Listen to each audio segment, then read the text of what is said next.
करने के लिए भगवान कृष्ण ने कहा था तुम्हारा यज्ञ सफल तब होगा जब आकाश मार्ग में घंटी बजेगा। युधिष्ठिर महाराज ने 188,000 ऋषि महापुरुषों को बुलाया। राजा युधिष्ठिर यज्ञ यरादे मुनिगण आयो 188 स्वपच बिना घंट न डोले मुनि सबके मोह भय गद गाली भगति रहनी बड़ी भारी हो साधो भगति रहनी बड़ी भारी भक्ति की रहन बड़ी भारी। 188,000 ऋषि महापुरुष आए पर युधिष्ठिर महाराज के यज्ञ में घंटी नहीं बजा। भगवान कृष्ण कहते अधूरा रह गया। कोई संत छूट गया उसे बुलाओ। भगवान कृष्ण कहते तुम्हारे भाई भीम ने काशी के घाट से स्वपच महाराज को नहीं बुलाया है, पूछो आखिर उसने क्यों नहीं बुलाया। जब भीम को पूछा गया कि भीम तूने सबको बुलाया, स्वपच महाराज को तूने क्यों नहीं बुलाया, तो भीम कहता जात का डोम है, मैं कैसे उसे बुलाता, मैंने नहीं बुलाया।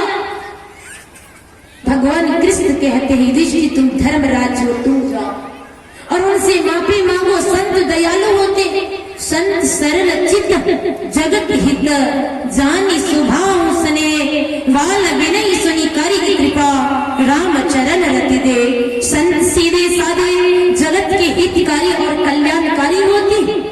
जाओ उससे माफी मांगो और उन्हें लेके आओ, तभी तुम्हारा यज्ञ सफल होगा।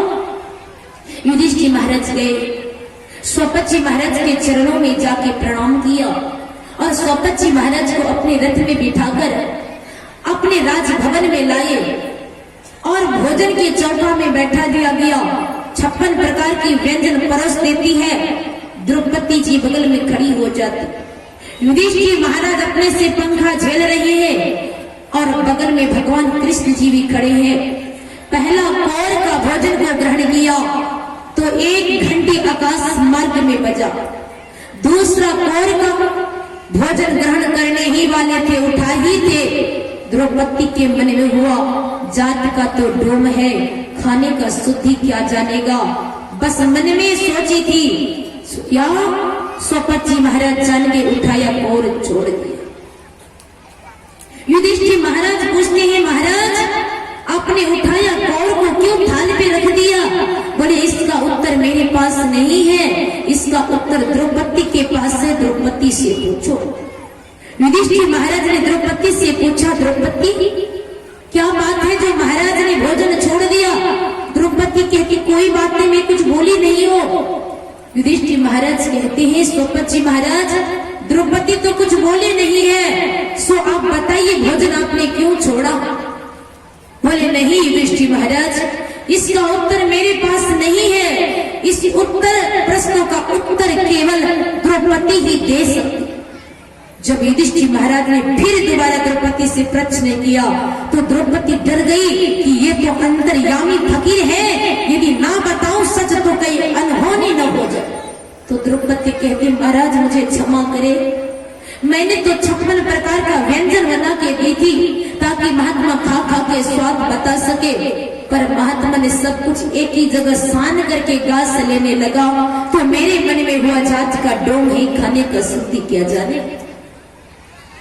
स्वपच महाराज कहते सुनो युधिष्ठिर महाराज पहले कौर का भोजन संत का भोजन था इसलिए मैंने ग्रहण किया और 1 घंटी बज गया। दूसरा कौर का भोजन डोम का भोजन है और ये डोम का भोजन मैं ग्रहण नहीं करूंगा।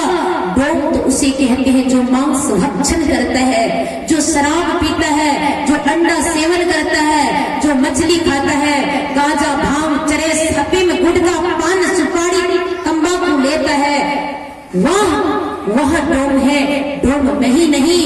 इसलिए यह डोम का भोजन अब मैं ग्रहण नहीं करूं।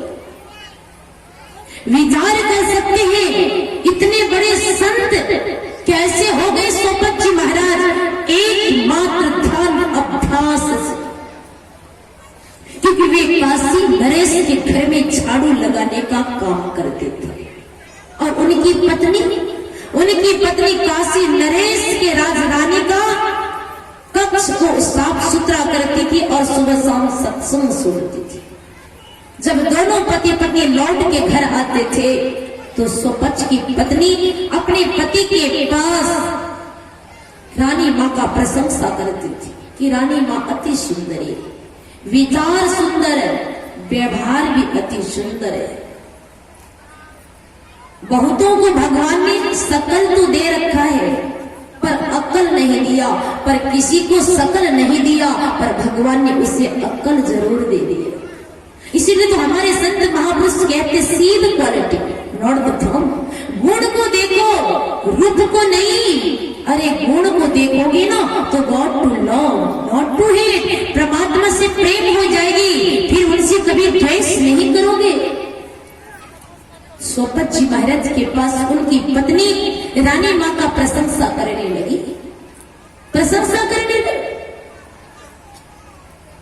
तो स्वपत जी कहते हैं देवी तुम हर रोज रानी माँ का प्रशंसा करती हो, आज कई वर्षों से मैं झाड़ू मारता हूँ पर आज तक रानी माँ को मैंने देखा नहीं, उनका दर्शन कैसे होगा मुझे? तो स्वपच की पत्नी कहती है रानी माँ शाम के समय में चबूतरे में टहलने निकलती है, आप कहीं छिप के उनका दर्शन कर लेना। स्वपच ने कहा ठीक है। सुबह हो दोनों पति पत्नी पहुंच गए काशी नरेश के यहाँ अपना जो झाड़ू का काम था करने के लिए।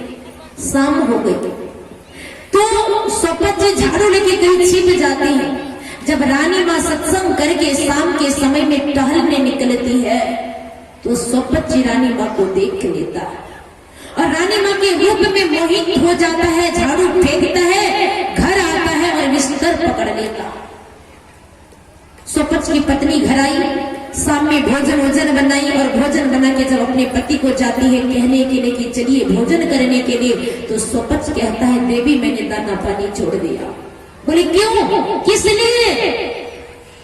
बोले जब से रानी को मैंने देखा रानी के रूप में मैं मोहित हो गया, जब तक रानी को मैं अपना न बना लूं तब तक मैं भोजन ग्रहण नहीं करूंगा और जल भी नहीं पीऊंगा, भूखा ही मर जाऊंगा।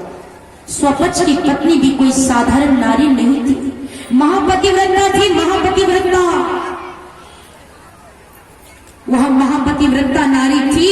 वे कहती हैं कि अब अपने आप को मुझे बचाना है, अपना सुहाग को बचाना है तो मुझे रानी माँ के पास अभी इसी वक्त जाना होगा। रातों रात रानी माँ के पास पहुंच जाती राज दरबार और कहती रानी माँ किवाड़ खोलो। रानी माँ ने किवाड़ खोल दिया। बोले क्या हुआ बेटे? चरणों में गिर गई। कहा माँ तो चाहती है कि आपकी बेटी विधवा हो जाए, आपका बेटी का सुहाग उजड़ जाए। बोले नहीं, मैं कभी नहीं चाहती हूँ कि मेरी बेटी का सुहाग उजड़ जाए, मेरी बेटी विधवा हो जाए। अरे मैं तो हमेशा चाहती हूँ कि मेरी बेटी सुहागन जिए और सुहागन मरे। बोले माँ तो चाहती है? बोले हाँ। बोले माँ मैं भारी संकट में पड़ गई हूँ और उस दुख का निवारण केवल तू ही कर सकती और दूसरा कोई नहीं। रानी माँ कहती बताओ तो जल्दी क्या बात? बोले रानी माँ मैं हर रोज अपने पति के पास आपका प्रशंसा करती थी। एक दिन मेरे पति ने कहा मुझसे कि रानी माँ का मैंने दर्शन नहीं किया, कैसे दर्शन हो बता दो। तो मैंने बताया आपको चबूतरे में कल शाम को वो देखा है, जब से देखा है वो आपके रूप में मोहित हो गया, वो आपको पाना चाहता है माँ, वो आपको नहीं पाएगा तो मर जाएगा माँ, मैं विधवा हो जाऊंगी। रानी माँ कहती पगली इतनी छोटी सी बात पे इतनी बड़ी विलाप, तू चिंता मत कर, तू चिंता मत कर, फिर तेरे सुहाग का जो इच्छा है ना वो पूरा हो जाएगा, पर एक शर्त है मेरा। बोले कौन सा? बोले कल सुबह तेरे पति को बोलना फूल माला प्रसाद देने की राजभवन में आए और गुरु से दीक्षा दिया जाएगा उसको। 7 दिन तक शमशान घाट में एक कंबल की आसनी में बैठकर 5 टाइम ध्यान अभ्यास, 3 टाइम सत्संग और 24 घंटा में एक फल और 1 गिलास जल दिया जाएगा। यदि 7वां दिन तेरे पति पूरा कर ले तो तेरा पति का 8वां दिन इच्छा पूरा हो जाए। स्वपच की पत्नी खुश हो पहुंच गई घर। जैसे अपने पति को सुनाती है तो उनका पति का बुखार खत्म हो गया और तुरंत बाल्टी लेके गया। अब पूरा बढ़िया से फ्रेश होके नहा धो लिया,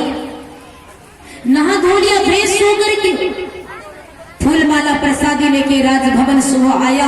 गुरुजी के द्वारा उसे दीक्षा दिया गया। मानस ज्ञान दृष्टि साधन और नादानुसंधान का क्रिया और एक कंबल की आसनी प्रदान किया गया। बोले शमशान घाट में जहाँ मुर्दाओं को जलाया जाता है, जहाँ जाने के बाद लोग बस जाते फिर लड़ते नहीं, ऐसे जगह में जाके तू ध्यान अभ्यास कर। शमशान घाट में बैठ के ध्यान करने से वैराग्य अधिक तीव्र होते, क्योंकि शमशान घाट में केवल दो ही चीज शुद्ध रहती है, एक तिल, दूसरा जौ शाकंभरी, धरती की पहली अनाज माँ दुर्गा शाकंभरी देवी। जब आप लोग दुर्गा पुराण, देवी पुराण सुनेंगे तो उस कथा में आता है धरती की पहली अनाज शाकंभरी है, इसीलिए दुर्गा पूजा में जौ का रोपण किया जाता है।